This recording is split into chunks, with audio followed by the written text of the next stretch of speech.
El sector empresarial ha reaccionado con bastante fuerza en estos días, sobre todo después de la suspensión por parte del gobierno de la firma del pacto eléctrico. Hay que entender además que el gobierno no ha dado ninguna explicación de la razón por la cual decidió posponer el acto de firma del día de ayer a las 11 de la mañana en el Palacio Nacional, que era el día en que se firmaría el pacto eléctrico. Y decimos esto porque hasta ahora nada más se desconvocó la firma y no hubo ninguna explicación de las razones por las que el gobierno decidió la suspensión de esta firma. El gobierno no dijo que fue porque el Partido Revolucionario Moderno había desistido de acudir a la firma del pacto. Además, es verdad que la Ley de Estrategia Nacional de Desarrollo establece muy claramente que esto debe ser por un consenso, pero la ausencia del PRM es motivo para que no se firmara, por ejemplo, el pacto. Pero es que no solo el PRM, el sector social tampoco iba a suscribir. Pero la carga que se está haciendo en este momento es precisamente en contra del PRM. Bueno, ya eso es un manejo político. Y se le está acusando de desconocer la importancia que tiene el sector eléctrico. No, yo creo que eso es injusto. Bueno, corresponde al PRM que defienda su cosa, ¿verdad? Por supuesto. Pero hay que precisar, en honor de la verdad, que ellos emitieron un documento en donde hay 10 puntos. Y los puntos parecen todos atendibles, excepto el plazo para los apagones, que eso no es tan fácil que haya un compromiso. Pero nadie se refiere a ese documento. No, lo que la maquinaria de propaganda del gobierno lo que ha hecho es usar de manera politiquera, manipulando, diciendo que eso es oponerse al desarrollo, etcétera, etcétera. Eso se parece mucho a una manipulación, ahora que se habla de los fake news, porque no es nuevo. Cada vez que un gobierno va a emprender un megaproyecto de infraestructura sin nada de transparencia, hay gente que advierte, eso no se ha licitado, eso no es transparente, eso no es prioritario, eso sería muy costoso usar un porcentaje tan grande del presupuesto para esa obra. Dice, este se opone al desarrollo. La gente no se opone al desarrollo, ni siquiera a la obra. La gente se opone a que se roben un dinero. Vamos a estar claros. Este es enemigo de los pobres, no quiere que hagan el metro. No. La gente lo que quiere es que si se hace el metro, se haga con transparencia. Y no como se hizo, que un grupo de gente se embolsilló un dinero y todos estamos pagando ahora ese dinero. Eso no. Bueno, el sector eléctrico, por supuesto, necesita del pacto. El gobierno ha dado demostraciones de que en un momento estuvo interesado en el pacto y después se desinteresó y se desconvocaron las reuniones en el Consejo Económico y Social. El PRM ha mantenido una postura desde el año 2016 y lo que está haciendo el PRM es reiterando los 10 puntos que propuso en el año 2016, lo está tomando tal cual y está diciendo es que el nuevo gobierno no ha hecho nada para transformar, ahí está el sector social, por ejemplo, para transformar lo que nosotros planteamos del debate sobre el sector eléctrico. Hasta ahora no hay cumplimiento de ninguno de los puntos planteados por el PRM en el año 2016. Mira lo que señala el sector social, muy importante, que dice que se pretendía legitimar contratos sin licitaciones. Eso es grave y eso no ha sido desmentido. Pero habría que verlo en sus detalles, Gustavo. Yo creo que hay gente muy capaz en el sector social que tiene mucho conocimiento sobre el sistema eléctrico. Y que ha estado en los debates, y que estuvo siempre en los debates. Pero el gobierno, digamos que tiene sus razones, porque hay un tema en el sector eléctrico gubernamental de indefinición. Primero hay una ley de creación del Ministerio de Energía y Minas, hay unas superintendencias y una corporación de empresas eléctricas estatales que tú dices, bueno, ¿cuál es el rol que juega cada una? ¿Cómo están? Se supone que la superioridad ejecutiva la tiene el ministerio, se supone. Esa es una cosa. La otra es las superintendencias de electricidad, el precio del servicio de energía eléctrica. ¿Cómo es que se van a poner de acuerdo para administrar el tema del precio del servicio de energía eléctrica? Se hicieron estudios. El pacto eléctrico debe buscar bajar los costos de la energía eléctrica por un lado, pero además reducir significativamente las pérdidas. Hasta ahora la reducción de las pérdidas es insignificante. Hay serios problemas, muy serios problemas, en la sostenibilidad del sector eléctrico de República Dominicana. Entonces, obviamente necesitamos que el gobierno sea más transparente y explique, por lo menos dé explicaciones. El gobierno lo único que tiene que decir es si es por el PRM realmente que desistió de la firma. Bueno, no hay otros elementos. El gobierno debe ser más transparente y ese sector de la cúpula empresarial también, que ha estado de paños y manteles y casi denostando al que no ha querido firmar. Porque también eso hay que decirlo. O sea, esa gente parece que le conviene que se firme el pacto como está, la cúpula empresarial, porque estaba muy contenta con eso y combinando diciendo que eso era algo patriótico casi firmar eso. No. La gente debe también, si no está de acuerdo en un debate que ha habido, si ha planteado cosas y se han obviado todas, no está obligado a firmar nada. Mira una cosa, cuando se firmó el Pacto por la Educación en el año 2012, a principios del año 2012, el Pacto por la Educación lo firmaron todos los candidatos a la presidencia de la República, incluyendo a Danilo Medina. ¿Y quién organizó todo eso? La sociedad civil. Ahora resulta, bueno, se aprobó la Ley de Estrategia Nacional de Desarrollo en enero del 2012 y que los pactos quedaron bajo la responsabilidad del Consejo Económico y Social.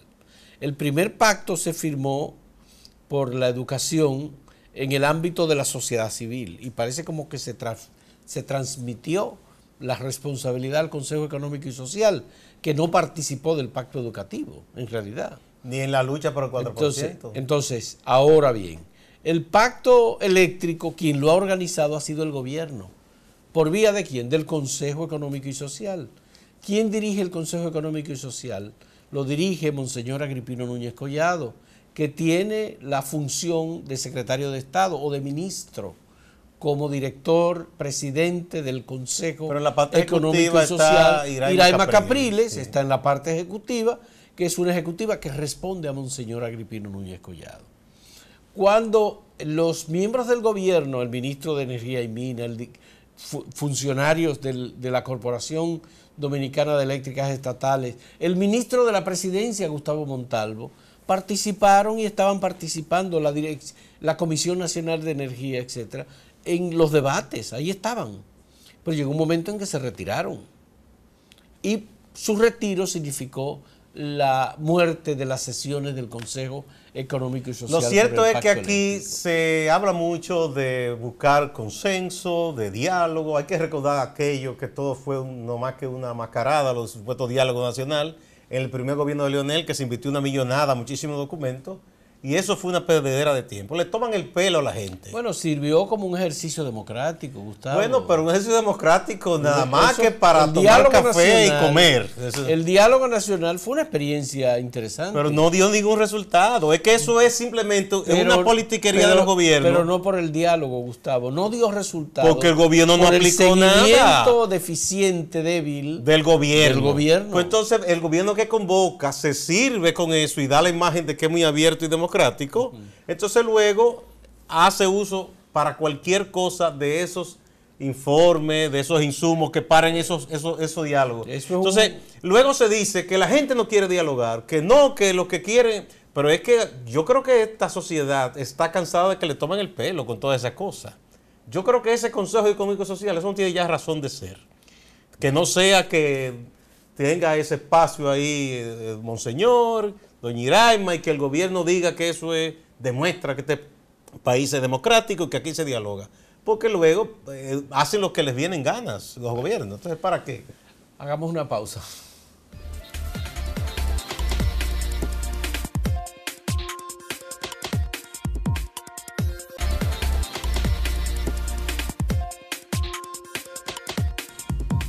Las declaraciones de altos funcionarios gubernamentales en los últimos días, y en particular de José Ramón Peralta, el ministro administrativo de la presidencia, dejan muchas dudas sobre lo que está pasando a nivel gubernamental y su vinculación con la cuestión política. El Partido de la Liberación Dominicana, la Junta Central Electoral, que son aspectos que están candentes porque Hace apenas unas horas el presidente de la República promulgó la nueva ley electoral. Me refiero a las declaraciones de José Ramón Peralta diciendo, una declaración por escrito además, emitida desde su despacho del Palacio Nacional, diciendo que el presidente Danilo Medina es el único que garantiza que el Partido de la Liberación Dominicana continúe en el gobierno, en el poder, y es el único que ganaría las elecciones en primera vuelta. El sistema electoral dominicano ha establecido la segunda vuelta como posibilidad cuando ninguno de los candidatos sobrepasa el 50%. La primera vuelta o la segunda vuelta no necesariamente es un objetivo de país, ¿verdad? No. Eso se supone que se hizo para evitar que alguien con un porcentaje que estuviera por debajo del resto de los porcentajes obtenidos por su contrincante, llegar al gobierno, porque se suponía que iba a ser un gobierno de minoría. De minoría. Pero en la práctica eso es lo que ha servido para armar unos conglomerados que se reparten en el Estado. Bueno, mira, la otra cosa está la declaración emitida por el señor Monchi Fadul, que es el ministro de Interior y Policía y el representante político del Partido de la Liberación Dominicana en la Junta Central Electoral. Él ha dicho que el presidente Danilo Medina es el que hasta ahora ha demostrado que tiene el favor de la población y que en las encuestas aparece como la persona de mayor reconocimiento y admiración y que por tanto debe ser el candidato del Partido de la Liberación Dominicana. Ese es otro criterio, muy parecido y pronunciado al mismo tiempo que lo dicho por Peralta. Yo lo que creo que el PLD debe transparentar y sincerizar, como se dice ahora, ese debate. Pero digo, estoy hablando de dos funcionarios importantes del gobierno, aparte de otros funcionarios como Víctor Gómez Casanova, como los mismos precandidatos en algunos casos. Y legisladores. Que han estado hablando, obviamente, de la necesidad de postular a Danilo Medina. Y de que ese proyecto esté encaminado. Están echando a un lado y quitándole importancia al hecho de que la Constitución de la República le impide al presidente presentarse como candidato. No, pero yo he hablado de reformar la Constitución. Está bien, pero están hablando de reformar la Constitución. Lo que quiero decir es que la formalidad, aunque sea por mínimo respeto a la institucionalidad del país, la formalidad es que la Constitución de la República es de obligatoria responsabilidad de cumplimiento por parte de los funcionarios públicos. Aquí hay una ley que se aprobó en los años 80, que es una ley que aplica sobre la responsabilidad de los funcionarios para el cumplimiento de la ley y la Constitución. Pero esa ley es necesaria, porque la Constitución misma lo dice. Cuando un funcionario se juramenta, presidente, ¿qué es lo que dice? Que jura cumplir la Constitución y las leyes. No sobra esa legislación, esa ley, no sobra. ¿Por qué? No sobra. Porque lo que hace esa ley es que le encarga muy especialmente a los funcionarios la responsabilidad de cumplir y hacer cumplir la ley, por encima incluso de la responsabilidad que tienen los ciudadanos comunes. Es decir, si usted es funcionario, usted tiene más responsabilidad en cumplir la ley que cualquier otro ciudadano de la República Cuando se juramentan, eso es lo que hacen. Oye, bebé. Es como en los tribunales, se jura sobre la Biblia, un crucifijo y una cosa. Sí, nadie cree en eso, pero lo hacen. No, pero la gente cree en la Biblia, Gustavo. ¿Quién? ¿Un criminal cree en eso? ¿Un ladrón cree en eso? Está bien, pero tú estás poniendo la sección de los criminales. Estamos hablando de los políticos y de los funcionarios. Los fiscales y jueces no creen en nada de eso tampoco. Obvio, esto es una cuestión muy importante para nosotros como país. Porque si vamos a llevar la cosa como debía ser, en cumplimiento de la Constitución y de las leyes, hasta que no se haga una modificación de la Constitución de la República, los funcionarios establecidos en el Palacio Nacional, en Interior y Policía, en el Congreso Nacional, tienen que respetar lo que plantea la Constitución de la República.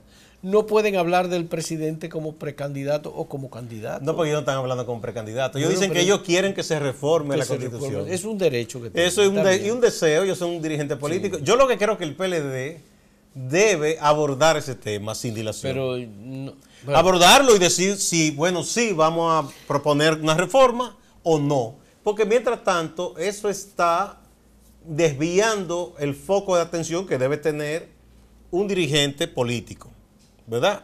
Se supone que el PLD en este momento debe estar preparándose para sus primarias y esas cosas. Y cada quien que compita. Y si el presidente no va, pues no va, pero que ya eso deje de estar entreteniendo a la gente, sobre todo a los funcionarios que tienen labores que hacer por las cuales el pueblo dominicano les paga, porque es el pueblo dominicano que paga esos salarios. ¿no fue marzo el mes que dijo el presidente que iba a hablar del tema? Parece que algunos dicen como que se va a decir algo ahora en marzo y que se va a seguir y seguir para cuando ya se decida, sea como tarde para que alguien pueda moverse. Se entiende que en el discurso que va a pronunciar el presidente el 27 de febrero, No va a abordar eso ahí, ¿no? él no lo va a abordar. No, porque eso es una rendición de cuentas. Ya, Eso no es una decisión política. ya. Pero mira, Punta Catalina no ha entrado a operar y se pensaba que era ahora en febrero. Y A esa sí le han puesto fecha. Bueno, entonces hay muchas cosas como que no se han podido concretar. Esa parece como una promesa de casamiento. Que hace Pero, alguna gente. pero obviamente Que no le cumplen a la el mujer discurso del presidente del 27 de febrero es importante porque estamos en el 2019. Para el 2020 ya el presidente tiene que ser candidato otra vez. Febrero del 2020. Sí va a ser. Sí, porque en octubre que se escogen los candidatos de los partidos, según el cronograma de la Junta Central Electoral. Y la Junta pospuso la decisión sobre las primarias a la reunión del día 4 de marzo del Comité Político del Recuerda PLD. que los estrategas de asuntos políticos dicen que a quien está en el gobierno no le conviene decidir primero quién será su candidato. Que sí le conviene a la oposición porque tiene que proyectar una figura, tiene que unificar al partido o a la fuerza política que le van a acompañar en torno a ese proyecto y esa persona, y que debe hacerlo temprano. Yo creo que la oposición en ese aspecto quizás se ha dormido un poco. Debieron, por ejemplo, el PRM hace tiempo que debió resolver eso. Bueno, el PRM debió hace tiempo estar haciendo oposición. Yo no sé, yo entendía que con... Bueno, pero mientras tenga varios candidatos, se diluye el esfuerzo de oposición, porque Luis Abinader hace oposición por un lado con algunos temas, Hipólito por el otro, Wellington ganó por el otro, Ramón Emilio por el otro. Bueno, pero es que, mira, la oposición tiene que ser persistente y audaz. La oposición tiene que ser además fundamentada en su discurso, siempre tomando datos específicos, como hizo Faride, por ejemplo. Que Faride en un momento, y yo pensé que le iban a seguir los pasos a Faride, tomó el caso de Joao Santana y los acuerdos y los pagos del gobierno. Y ella seguía insistiendo, pero no se la hace Y caso. ella dijo, bueno, pues es por aquí que lo voy a tomar. Y lo tomó y lo llevó al Congreso. Y en el Congreso, en la Cámara de Diputados, todo el tiempo se lo rechazaron. Pero Creo si que se hubiese decidido en 8 ya, o 9 ocasiones le rechazaron. Fausto, si se hubiese decidido ya un acuerdo de quién sería el candidato, ya eso incluso estuviera muy encaminado porque ya es todo en base a un equipo de trabajo. Ya. Mientras hay esa dispersión, eso se tarda más. Ya. Por ejemplo, ellos, No es que no se hace oposición, yo lo que pasa es que creo que está dispersa. La oposición debió ser más consistente con el tema Odebrecht, por ejemplo, y con la actuación del Ministerio Público y las exclusiones en ese proceso. Es muy lamentable que incluso partidos de la oposición como el PRM, bueno, ellos tienen ahí a su expresidente Andrés Bautista. Y a otro dirigente importante. Tres Y dirigentes. a Rodríguez. Hay ¿verdad? tres dirigentes. No, y a Chu también. Y Chu Vázquez también. Pero la oposición como que no se ha dejado sentir en este Tú dices el asunto. PRM. El PRM, ¿no? Sí. Como que no le ha dado mucha importancia al tema. Y ellos están cociéndose en su propia salsa en asuntos internos. Bueno, Entonces, esa uno dice, bueno, dispersión y esa yo tardanza. no sé, pero la oposición tiene que dar demostraciones y presentarse todos los días y plantearle un desafío nuevo todos los días al gobierno. Y tomar decisiones. Hasta desesperado. Tomar si se decisiones. quiere. Por ejemplo, mira, en Santo Domingo Este casi hay un consenso en torno a la propuesta de Manuel Jiménez. El PRM está en diálogo, pero tarda y tarda. Esa plaza tan importante, si el PRM decide unirse a ese proyecto, se gana. Ya. Pero yo creo que le dan demasiado vuelta a las cosas. Bueno, hacemos una pausa.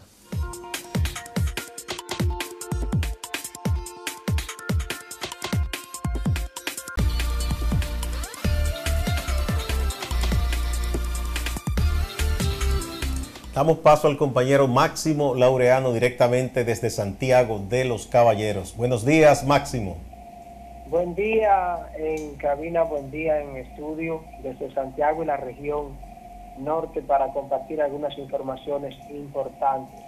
Justamente ahora ya nos acercamos al municipio de Esperanza, vamos rumbo a la línea noroeste para conocer la situación más cerca de la sequía, tanto en Montecristi, Santiago Rodríguez y otros pueblos de esta zona del Cibao. Se ha armado un avispero en Santiago con un video que ya es viral en las redes sociales y es donde aparece un chofer de la ruta urbana CJ27 aquí en Santiago que se desmonta de su vehículo y, como se dice en términos populares, le entra palo, le entra batazo al ayudante de un camión que se baja y le va a explicar alguna situación que el camión tenía, una dificultad por la cual estaba parado.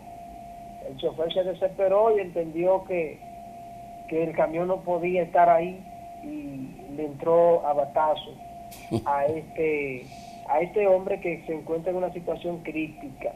Este hombre está siendo buscado por las autoridades. El chofer.